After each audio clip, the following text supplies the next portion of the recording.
आज का ये एपिसोड बहुत ही फैसिनेटिंग होने वाला है क्योंकि हम बात करने वाले हैं एक ऐसे इंसान से जो सिर्फ भविष्य देखती ही नहीं बल्कि उससे अपने आज को कैसे सुधारे ये भी समझाती है।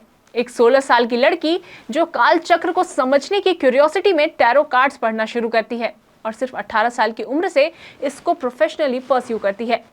और ये सिर्फ प्रेडिक्शंस तक सीमित नहीं है, साइकोलॉजी की जानकार भी हैं, ताकि ये बताने के साथ साथ कि आपके साथ भविष्य में क्या होने वाला है वो आपकी आज की मनोस्थिति भी समझ पाएं।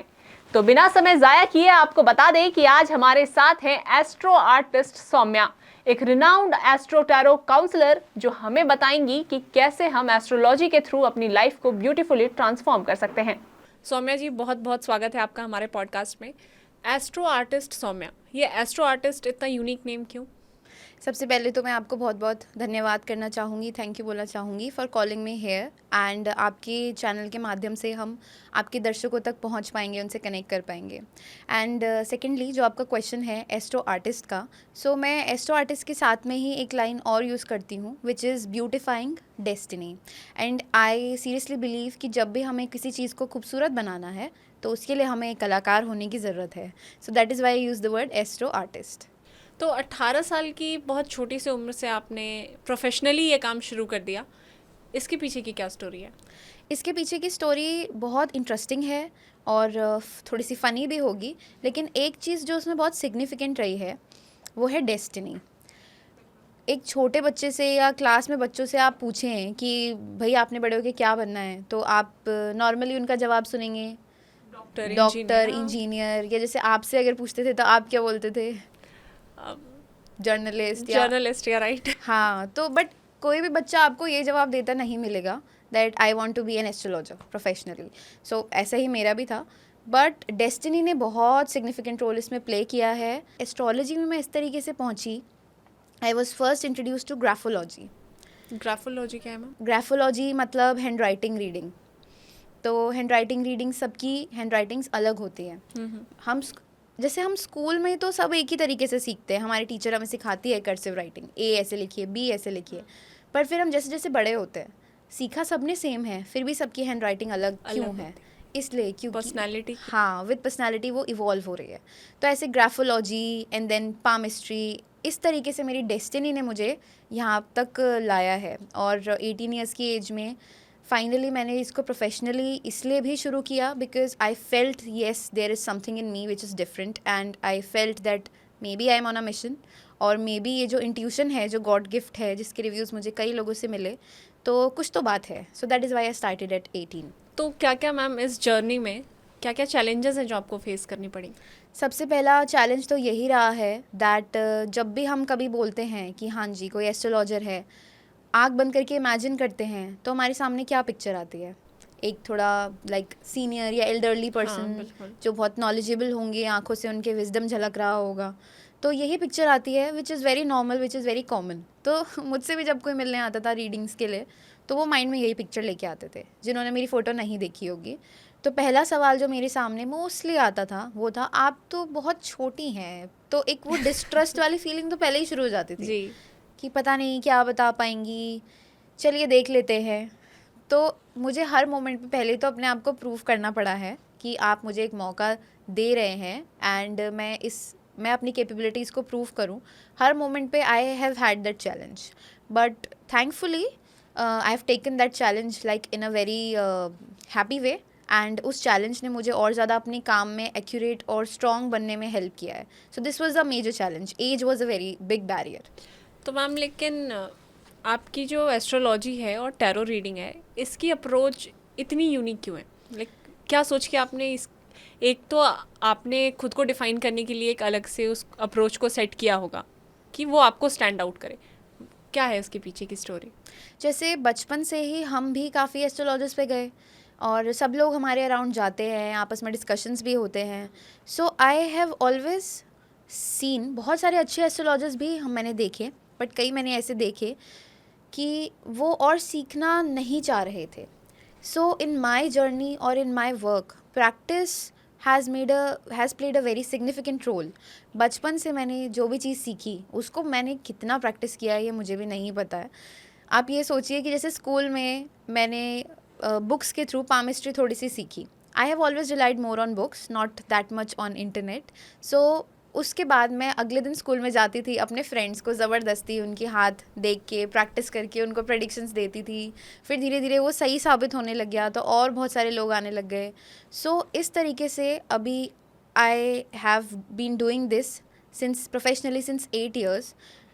And I have lost count कि मैंने कितनी ही रीडिंग्स करी होंगी, अब मैं गिन नहीं सकती, क्योंकि बहुत प्रैक्टिस की है. सो प्रैक्टिस आपकी नॉलेज को हमेशा इवॉल्व कराता है.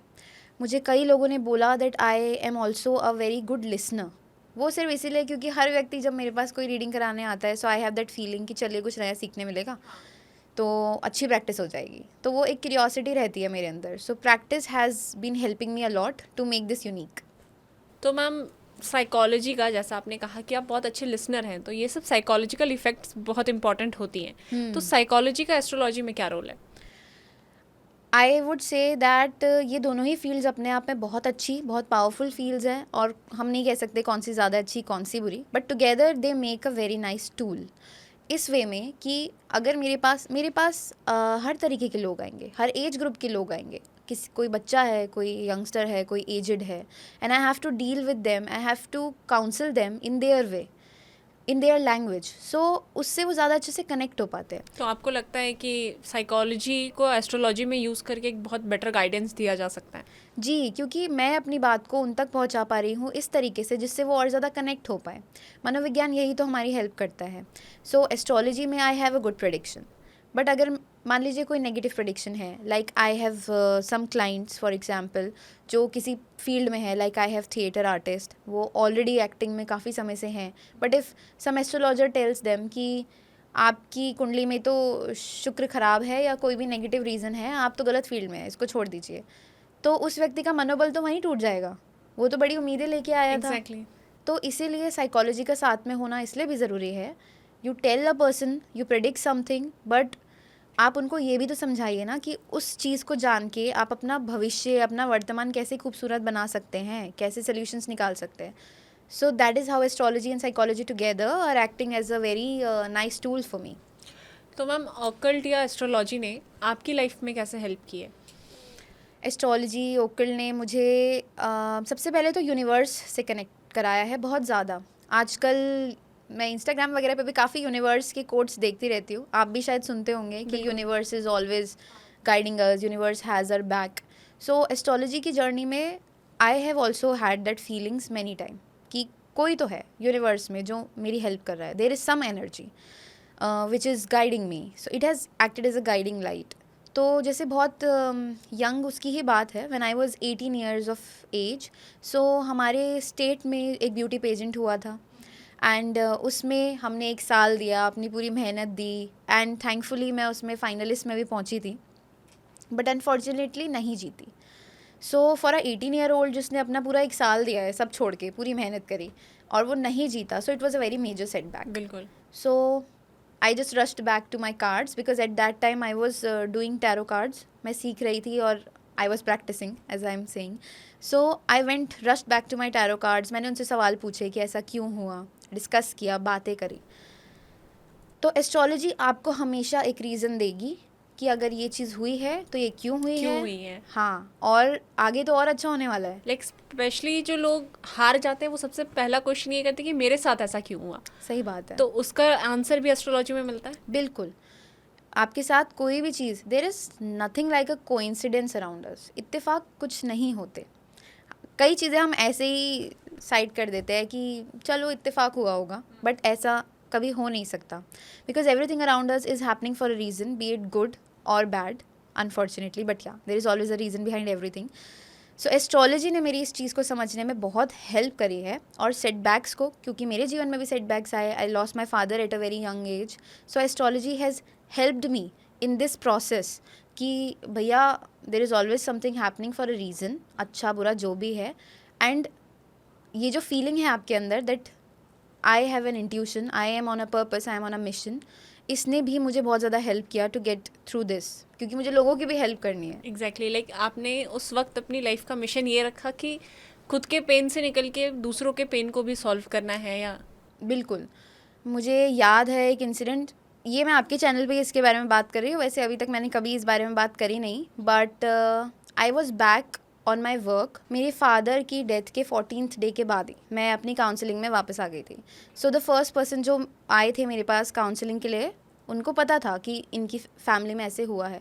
So the first question he asked me कि कैसे, मतलब आप कैसे काउंसिल कर पा रहे हो, क्योंकि अभी तो व्यक्ति अंदर से खुद ही टूटा होता है। लेकिन जब आपके अंदर दुख होता है और आपको लगता है कि मुझे किसी और की हेल्प करनी है, उससे दुख और जल्दी हील होता है। You heal when you help others. So in this way also I think that मुझे बहुत मदद मिली है। फिलहाल तो मैं अपने ऑडियंस को बताना चाहूँगी कि आपने बहुत सारे एस्ट्रोलॉजी से related TV shows, radio shows किए हैं, तो इन सब में सबसे पॉजिटिव रिव्यू आपको कौन सा मिला हो जो आपको हमेशा याद रहने वाला है? हमेशा याद रहने वाला है मुझे एक पॉजिटिव रिव्यू ये है, I had a radio show, भविष्यवाणी नाम था उसका, and it was a completely astrology focused radio show.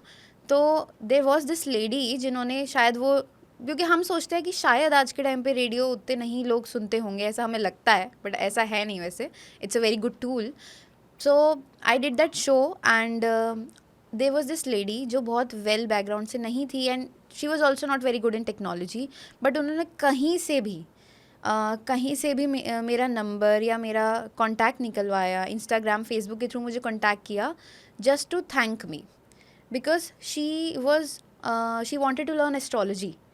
और उनकी कोई बात नहीं सुन रहा था कि मतलब nobody was taking her seriously. तो उन्होंने अपने घर में एक ऐसा जो मेरा रेडियो शो था वो अपने हस्बैंड को सुनाया, उनके हस्बैंड ने सुना, उन्हें कनेक्टेड भी फील हुआ कि हाँ कुछ तो बात है, रेजोनेट तो हो रहा है।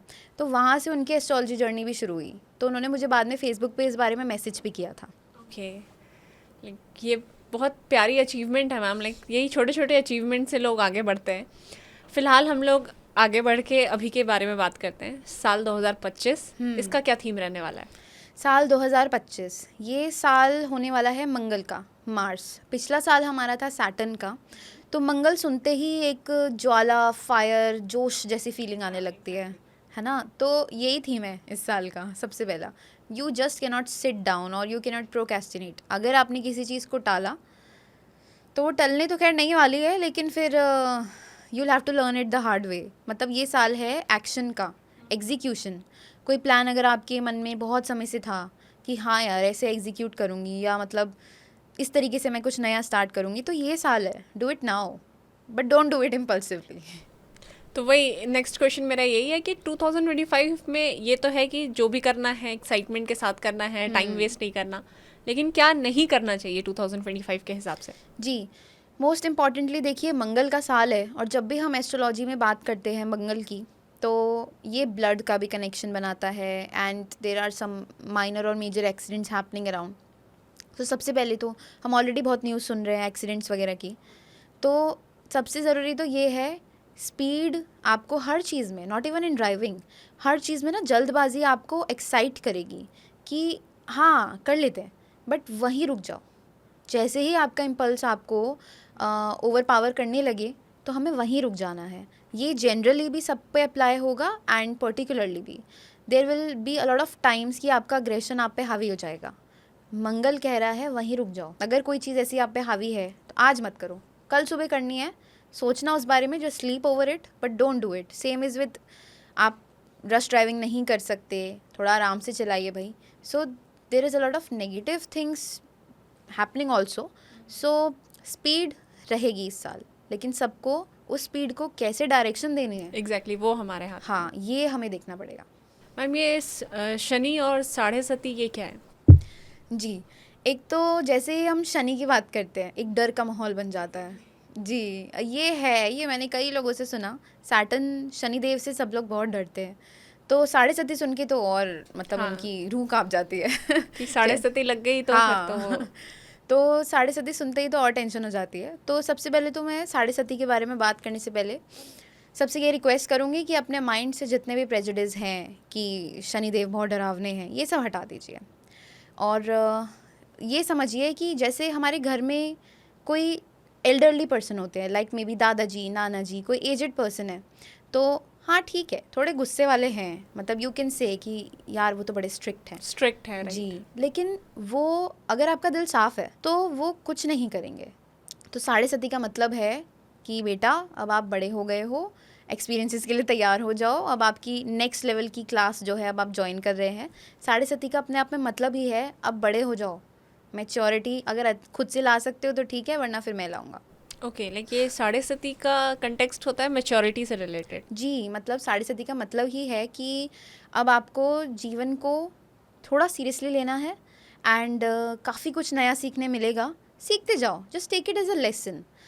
हमें काफ़ी बुरा भी देखना पड़ता है, I have heard very bad news as well in 7.5, but if you take it as a lesson कि भाई शनि भगवान सिखा रहे हैं, क्या सिखाना चाह रहे हैं, वो पर्पस क्या है उस चीज़ के हाँ, पीछे। सीखते जाओ सीखते जाओ सीखते जाओ। ये इकलौती ऐसी बड़ी रेमेडी है, इसको तो मैं रेमेडी ही कहूँगी वैसे, जो आपको सैटर्न 7.5 झेलने में मदद करती है। तो मैम उनकी नेक्स्ट मूवमेंट के बारे में कुछ बताइए 2025 में।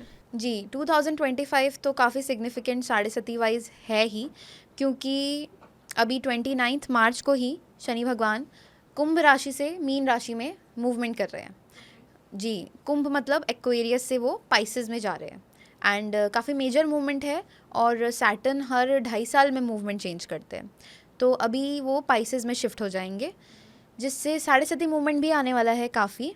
वो इस तरीके से है, सबसे पहले तो मैं कॉन्ग्रेचुलेट करना चाहूँगी मकर राशि वालों को, कैप्रिकॉन। एक लंबी सांस लें और इन्जॉय करें, पार्टी ना करें पर इन्जॉय करें, क्योंकि उनकी 7.5 ख़त्म। ओके तो जी, और कुंभ राशि वालों का अब 3rd फेज़ है, तो कुंभ राशि वाले थोड़ा सा रिलैक्स कर सकते हैं कि चलो ठीक है, काफ़ी कुछ देखने मिल गया, आंखें खुल गई हमारी, बट चलो। पाइसेस मीन राशि while on the other hand has to be strict now, because Saturn उनके घर आ रहे हैं। जी, तो सैटर्न जब किसी के घर आ रहे हैं यानी मीन राशि, तो उनकी सबसे ज़्यादा नज़र तो उन्हीं पे रहेगी। तो मैम ये शनि जो है, इनके मूवमेंट और या अदर प्लैनेट्स में शनि इतने इम्पोर्टेंट क्यों हैं? जी, तो जैसे हमारा घर है, घर में सारे गेस्ट आते हैं, है ना? कोई गेस्ट आपके आते हैं 13 दिन के लिए, कोई आ जाएंगे 2 महीने के लिए, कोई 2 दिन के लिए, सब आते हैं अलग अलग टाइमिंग्स लेके। तो मान लीजिए अगर कोई गेस्ट आपके घर में 2.5 साल के लिए आते हैं, तो क्या आपके घर में, आपकी दिनचर्या में, आपके रूटीन्स में उनका असर सबसे ज़्यादा पड़ेगा? ये कह सकते हैं कि पूरा लाइफस्टाइल ही चेंज हो जाएगा। हाँ, तो दैट इज़ वाई सैटर्न का इम्पैक्ट सबसे ज़्यादा है। अगर वो आपके घर आ रहे हैं तो वो 2.5 साल के लिए आ रहे हैं, आप उससे पहले उन्हें नहीं भेज सकते। तो लास्ट टाइम जब सैटर्न पाइसेस में एंटर उन्होंने किया था, तब क्या क्या चेंजेस हुए थे या क्या इफेक्ट हुए थे? Last time when Saturn was in Pisces, it was I think 1994-95 वाला ड्यूरेशन था। उस टाइम पे भी बहुत चेंजेस हुए थे, there were major global impacts. Positive way में बोले अगर, सो दिल्ली मेट्रो जो है, जो आई थिंक दिल्ली की लाइफलाइन है, एग्जैक्टली हाँ हाँ, तो दिल्ली मेट्रो कॉरपोरेशन जो है वो इंट्रोड्यूस हुई थी 94 में। एंड इंडिया में इंटरनेट जो है वो इंट्रोड्यूस हुआ था 94-95 में। हाँ, मतलब ये तो लाइफलाइन अचीवमेंट्स हैं। तो जब भी सैटर्न पाइसेस में जाते हैं, we have to be prepared for some major introductions और मेजर डिस्कवरीज जो हम सबका जीवन बदल सकती हैं, क्योंकि because it's a very technical planet. तो सैटर्न का ग्लोबल लेवल पे क्या इम्पैक्ट रहने वाला है? जी, तो मेजर ग्लोबल इम्पैक्ट तो यही है, पॉजिटिव में अगर देखें, that we are going to witness very major inventions, introductions, ऐसे कई चीज़ें होंगी ग्लोबल इम्पैक्ट में। And secondly, when last time Saturn was in Pisces, तो जो अप्रेस्ड लोग होते हैं या जो वो लोग हैं जिनको पीछे किया जाता है, लाइक माइनॉरिटी या अप्रेस्ड लोग, वो पावर में आते हैं या वो सामने आते हैं। Because Nelson Mandela south Africa के पहले ब्लैक प्रेसिडेंट बने थे इसी ड्यूरेशन में। ओके जी, तो जो भी ऐसे अप्रेस्ड या सफरिंग वाले लोग होंगे, but those who have been very loyal towards their field और देयर डेडिकेशन, वो सामने आएंगे, उनको पावर मिलेगी। सैटर्न अच्छे लोगों के लिए तो बहुत अच्छे हैं, जिन्होंने मतलब चैलेंजेस को सामने से फेस किया है, लेसन्स लिए हैं, उनको तो वो पावर में लाएंगे। बट अनफॉर्चुनेटली ग्लोबल इम्पैक्ट की अगर हम बात करें, so it's a bit negative period for those people जो शॉर्टकट सोर्स ऑफ इनकम्स में थे। ओके जी, या जैसे अब आप देखिए तो पिछले 2.5 साल शेयर मार्केट ने फ्लक्चुएट ज़रूर किया है, लेकिन अगर बूस्ट किया है तो वो बहुत ज़्यादा बूस्ट किया है। एंड इसी के साथ साथ जो इन्फ्लुएंसर्स रहे हैं, जैसे इंस्टाग्राम इन्फ्लुएंसर्स, कई तरीके के फिनटेक इन्फ्लुएंसर्स, अब उनका थोड़ा सा सेटबैक का टाइम आ चुका है, because Saturn when goes to Pisces वो बिल्कुल मटीरियलिस्टिक नहीं रहते. पाइसेस इज ज़ोडिएक जिसको चाहिए मोक्ष, एनलाइटनमेंट, स्पिरिचुअलिटी, शांति, जल्दबाजी तो बिल्कुल नहीं चाहिए. एंड इसीलिए जो शॉर्टकट सोर्स ऑफ इनकम्स है ना, जैसे इन्फ्लुएंसर था एंड और भी कई चीज़ें हाँ थी. एग्जैक्टली. हाँ, कि मतलब तो वो अब थोड़ा सा सेटबैक में आ जाएगा. तो मैम इस ड्यूरेशन में हमें अपने फाइनेंसेस कैसे मैनेज करने हैं? जी, जैसा मैंने बताया कि पाइसेस जो है मीन राशि, वो बहुत ही स्पिरिचुअल ज़ोडिएक है. पैसों के बारे में ज़्यादा नहीं सोचती, मतलब इट्स वेरी लेस मटीरियलिस्टिक, बल्कि ऐसी है कि जो पैसा आपके पास है उसको सेव कर लो. सो अब शनि भी वहीं जा रहे हैं. So first we have to focus on savings now, and we should not invest in short term investments हमें नहीं करनी चाहिए, बल्कि जो एक कन्वेंशनल वे ऑफ इन्वेस्टमेंट्स है ना, जैसे आपकी म्यूचुअल फंड्स हो गए, मतलब जो एक कन्वेंशनल तरीके हैं, या जो लॉन्ग टर्म इन्वेस्टमेंट्स हैं, लाइफ इंश्योरेंस वगैरह, हमें उस पर ज़्यादा फोकस करना चाहिए. बिकॉज अब लॉन्ग टर्म इन्वेस्टमेंट्स आपको फ्रूटफुल रहेंगी. कोई भी शॉर्ट टर्म इन्वेस्टमेंट्स या एनीथिंग जो आपको मतलब शॉर्ट टाइम फ़ायदा दे दे, अरे आज पैसे डालो कल मिल जाएंगे, टोटली अवॉइड करना चाहिए. तो इस ड्यूरेशन में इन्वेस्टर्स को और बिजनेस को कैसे अपनी प्लानिंग करनी चाहिए? जी, तो जैसा मैंने बताया कि उनको शॉर्ट टर्म इन्वेस्टमेंट्स के बारे में पहले थोड़ा सा सोचना चाहिए.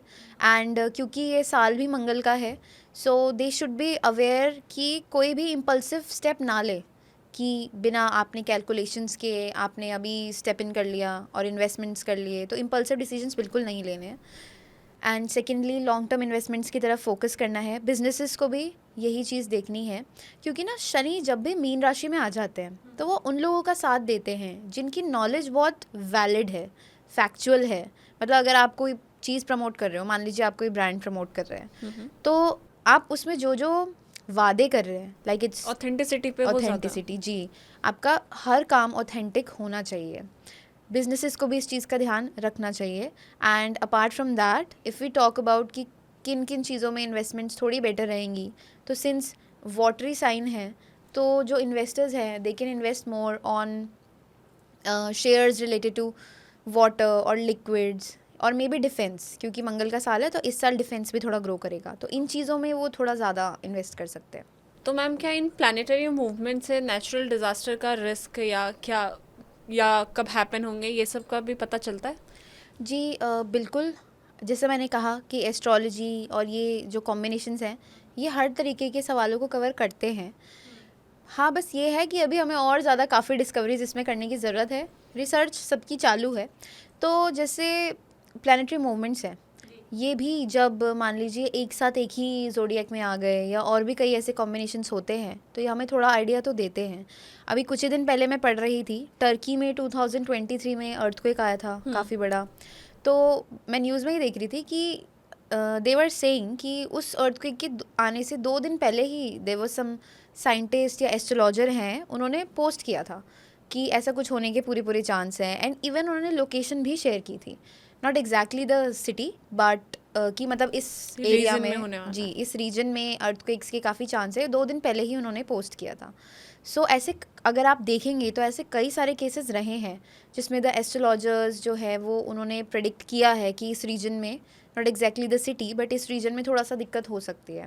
मैम तो लाइक जैसे वो प्रेडिक्शंस जो होते हैं जो साइंटिस्ट करते हैं वो थोड़े साइंटिफिक बेस्ड होते हैं जी, और एस्ट्रोलॉजर्स जो करते हैं उनका बेस क्या होता है?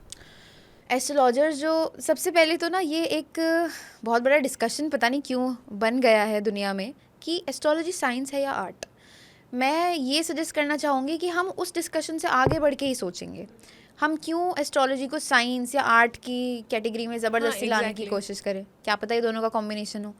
तो एस्ट्रोलॉजी का जो बेसिस होता है that is the planetary movements. मतलब जैसे मान लीजिए GPS होता है, हम कहीं जा रहे हैं किसी भी सोसाइटी में, किसी भी एरिया में, सो GPS is like a map, है ना, कि आप इस रोड से जाएंगे या यहाँ पे आपको ये वाला घर मिलेगा. सो ऐसे ही जब एस्ट्रोलॉजी ये सब डिस्कवर हुई होगी, शुरू हुई होगी, so it is a map of the sky, कि जैसे जब आपका जन्म हुआ तो स्काई में या यूनिवर्स में कौन सा प्लैनेट उस समय किस एरिया में था, कहाँ था। It is like a map, ये एक मैप है और हम उस मैप को जोड़ के चीज़ों को जो है प्रेडिक्ट करते हैं। और अगर इसके पीछे हम थोड़ा सा साइंटिफिक तरीका भी देखें, so you must have heard कि हर किसी का एक ग्रेविटेशनल पुल होता है। Even if it is human beings, animals, planets के तो होते ही हैं, सबका एक ग्रेविटेशनल पुल होता है। जैसे मून का ग्रेविटेशनल पुल जो है वो हाई टाइड और लो टाइड डिसाइड करता है। तो ऐसे ही ये कॉन्सेप्ट इस पे बेस्ड है that the planets also have very major gravitational pull. तो आप खुद ही सोचिए कि जैसे सारे प्लैनेट्स मान लीजिए एक ज़ोडिएक में आ गए, तो जब सबकी ग्रेविटी एक साथ वर्क करेगी तो थोड़ा सा तो उठापटक होगी ही। तो इन कॉम्बिनेशंस के बेसिस पे जो है ये नेचुरल डिजास्टर्स की बात करते हैं। तो मैम एस्ट्रोलॉजी एक बहुत बड़ा रोल प्ले करती है कुंडली मैच करने में। तो आपके अकॉर्डिंग क्या ये कुंडली मैच करना ज़रूरी है या सिर्फ एक बिलीफ सिस्टम है? जी, सबसे पहले तो मैं एक चीज़ ये क्लियर करना चाहूँगी which is a bit sad thing also, that astrology से रिलेटेड ना जब भी कोई सवाल, आपकी नहीं मैं सभी की बात कर रही हूँ, कोई भी सवाल आता है तो सबसे पहले तो उसकी एग्जिस्टेंस पे सवाल उठ जाता है एस्ट्रोलॉजी की, कि अरे भैया मतलब ये ऐसा है, ये सच में है या इट इज़ अ सुपरस्टिशन, जिसमें गलती किसी की नहीं है। बिकॉज काफ़ी लोगों ने इसको एज अ सुपरस्टिशन, वहम एंड बाउंडेशन की तरह ट्रीट किया है। तो एस्ट्रोलॉजी एक चीज़ ऐसी है कि पहला सवाल तो एग्जिस्टेंस पे ही उठ जाता है। सो सबसे पहले तो मैं ये कहना चाहूँगी कि ये एक ऐसी विद्या है, ज्योतिष विद्या, जो कई 100 सालों से, लाइक एंशियंट टाइम से चली आ रही है। तो ये सिर्फ बिलीफ सिस्टम तो नहीं हो सकती, बिकॉज कोई भी ऐसी चीज़ जिसके पीछे फैक्ट नहीं है, ऑथेंटिसिटी नहीं है, वो इतना लंबा एग्जिस्ट नहीं कर सकती। So it is not just a belief system, ये एप्लीकेबल है और ये वैलिड है। ये बात ज़रूर है कि ये एक चॉइस है। मान लीजिए किसी को शादी करनी है और उन्हें नहीं मिलानी कुंडली, तो ये कोई कंपल्शन नहीं है, हाँ, ये एक चॉइस है। बट ये सिर्फ बिलीफ सिस्टम नहीं है, इट डज़ एग्जिस्ट, बिकॉज हमने काफ़ी एग्जाम्पल्स अपनी मैच मेकिंग जो हम करते हैं उसमें देखे भी हैं। Match making does exist and it is significant also, but it is everyone's choice whether they have to do it और नॉट। बट आप इसको कंपल्शन नहीं बना सकते कि जी कुंडली नहीं मिल रही, गुड़ कम है तो शादी नहीं होगी। अब भाई कोई प्यार में है तो शादी तो करने दो, जो निवारण होंगे देख लेंगे। तो इसको ऐसे कंपल्शन नहीं बनाना चाहिए, बट इट डज़ एग्जिस्ट। तो मैम ये कुंडली में पास्ट लाइफ, डेथ या कर्मा, ये क्या होता है? जी, ये एक बहुत बड़ा मिसकंसेप्शन है कि एस्ट्रोलॉजी मतलब सिर्फ भविष्य की बातें है ना। मतलब एस्ट्रोलॉजी बोले तो सबसे पहले दिमाग में क्या आएगा? भविष्य। हाँ, जबकि कि अब ऐसा- वो हमारे बारे में कुछ फ्यूचर हाँ, प्रेडिक्ट फ्यूचर प्रेडिक्ट करेंगे। पर ये बहुत बड़ा मिसकंसेप्शन है, क्योंकि आज हमारा वर्तमान, हमारा जो पिछला जो गया है, पास्ट एंड फ्यूचर, ये तीनों की बात है। Astrology is a discussion of every aspect, मतलब like past, present and future. So that is why ये पास्ट लाइफ कर्मा वाला एक कॉम्बिनेशन उसमें है, पास्ट लाइफ डेट। जैसे हम, मेरे पास कई लोग आते हैं, उनके चार्ट में कुछ ग्रह ऐसे होते हैं, मान लीजिए कोई ग्रह नीच का है, तो वो ग्रह चिल्ला चिल्ला के कह रहा है कि अनफॉर्चुनेटली पिछले जन्म में उस व्यक्ति ने उस ग्रह से जुड़े हुए रिश्तों को ख़राब किया है। मान लीजिए चंद्रमा for mother, Surya for father, तो वो ग्रह जो नीच है वो चिल्ला चिल्ला के बता रहा है उस व्यक्ति को कि अब इस जन्म में ये गलती मत रिपीट करना। This is the past life debt और past life karma. It's like a warning, कर लिए पिछले जन्म में जो गड़बड़ थी, अब ऐसा है, इस जन्म में उसको रिपीट मत करो, उसको सही करो। तो ऐसा कहा जाता है कि हमें लाइक नॉर्मल बोलचाल में है कि पिछले जन्म की सज़ा मिल रही है या पिछले जन्म का पुण्य है, तो क्या ये जी। कैरी फॉरवर्ड होता है? बिल्कुल होता है। हमारी जो, अगर आप री इनकारनेशन या पास्ट लाइफ इसमें मानते हैं, क्योंकि इस पे कई लोग मानते हैं हाँ, एग्जैक्टली ये हाँ। अलग डिबेट का इशू बना वही हुआ है। वही तो इसमें कई लोग मानते हैं और ये कई एस्पेक्ट में सही भी है। तो हम जो पिछले जन्म से लेके आ रहे हैं, इट डज़ एग्जिस्ट एंड वो सिग्निफिकेंट है। कोई अमीर घर में पैदा होगा, कोई गरीब घर में पैदा होगा, ये कौन डिसाइड कर रहा है? अब बच्चे से तो कोई नहीं पूछेगा ना, how will the child decide कि वो किस घर में पैदा होने वाला है, एंड कौन आपको कब। जैसे देर आर मैनी पीपल, कई लोग हैं जो एक पॉइंट पे सुसाइड के बारे में सोचेंगे, है ना, बट वो नहीं करते बिकॉज एकदम से कोई व्यक्ति ऐसा उनके जीवन में आ जाएगा जो उनका जीवन बदल देगा, उनको एक नया रास्ता दिखाएगा। क्या ये सब कुछ सिर्फ इत्तेफाक हो सकता है? सब कुछ तो नहीं हो सकता हम बोल ज़रूर सकते हैं, बट अगर देखें तो not everything can be a coincidence.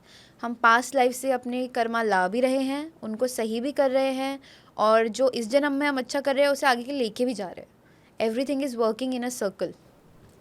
तो मैम लास्टली मैं चाहूँगी कि कुछ ऐसे टिप्स जो आप हमारे ऑडियंस को बता दें कि नेक्स्ट टाइम अगर वो किसी एस्ट्रोलॉजर से मिले तो क्या कुछ पूछे या क्या परसेप्शन लेके जाएं, ऐसे कोई टिप्स अगर आप जी। हमारे ऑडियंस को दें। सो मेरी रिक्वेस्ट सभी लोगों से सबसे पहले तो यही रहेगी, next time when you go to an astrologer just go with a positive mindset कि चलो कुछ तो नया मिलेगा या कुछ तो ऐसी चीज़ है जो सोल्यूशन में हेल्प करेगी। ऐसा तो नहीं हो सकता कि 100% नेगेटिव नेगेटिव रहेगी। जी। तो पहला तो पॉजिटिव माइंडसेट ले जाना बहुत ज़रूरी है।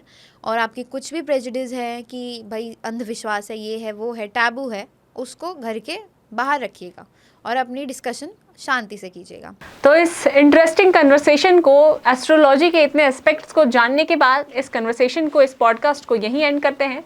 आशा करते हैं कि आपको भी ये सब जान के बहुत इंटरेस्ट आया होगा, आपको भी बहुत अच्छा लगा होगा। तो फिलहाल के लिए बस इतना ही। मिलते हैं अगले पॉडकास्ट में नए मेहमान के साथ।